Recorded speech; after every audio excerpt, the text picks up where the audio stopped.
So I really want to do one thing, which is to introduce you to the new age that we're now entering.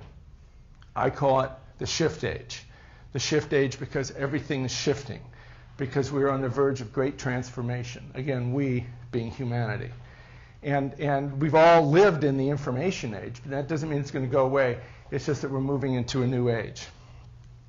And basically, before you look to the future, a real quick look to the past. Now, everybody in this room would be categorized by an anthropologist as representing the latest iteration of humanity called modern man. And it's generally accepted that modern man has been on this planet for 150,000 years.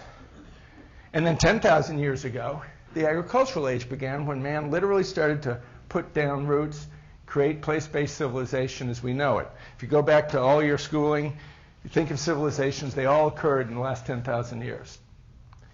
And then 300 years ago, the industrial age began. We all either flew here or drove here, right? So we really live in the age of the industrial creation.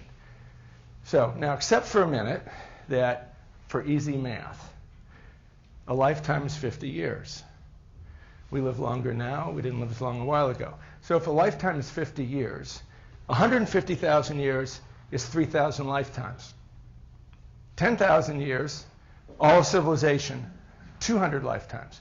So for the 3,000 lifetimes that man has lived on this planet, 2,800 of them we've lived in caves.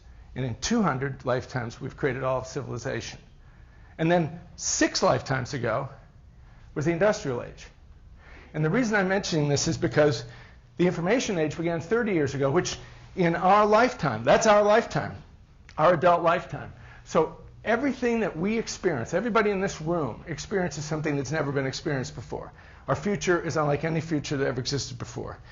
And that's why, everything, we feel out of control, we have innovation fatigue, we can't keep up. This is unique. We are a unique generation in the history of humanity. The power to choose. This is very important. I challenge you to think of any category in your life where you have less choice today than you did 23 years ago. There's more television stations, more radio stations, more websites, more phone numbers in our lives, more brands of toothpaste. When that happens, when there's an explosion of choice, the power moves from the producer to the consumer. So the power of the individual is greater now than it has ever been at any time in human history. The shift age represents the evolutionary stage of humanity that is global. We are now in the global stage of human evolution. Everything is getting reorganized around global. At the same time, there's the flow to the individual. Remember, the power to choose gives us more power. We are all, think of ourselves now as individuals, much more so than our parents' generation. So everything is getting organized around the macro economically, which is global, and the micro, which is the individual. And all those institutions that came of being over the last 200 years are starting to lose value. Even the nation state seems to be somewhat anachronistic in this global age. Say goodbye to long-range planning, because the shift age, speed of change has become a constant.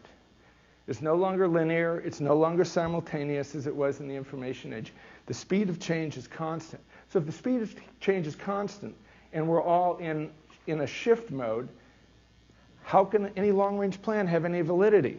10, 15 years ago, we used to manage ourselves based on plan. That was our reality. Now we can't anymore. Tools define the agricultural age, machines define the industrial age, technology define the information age, and consciousness, a global consciousness, is going to define the shift age. I'll leave you with this quote: "We should try to be the parents of our future rather than the offspring of our past, both as individuals and as companies."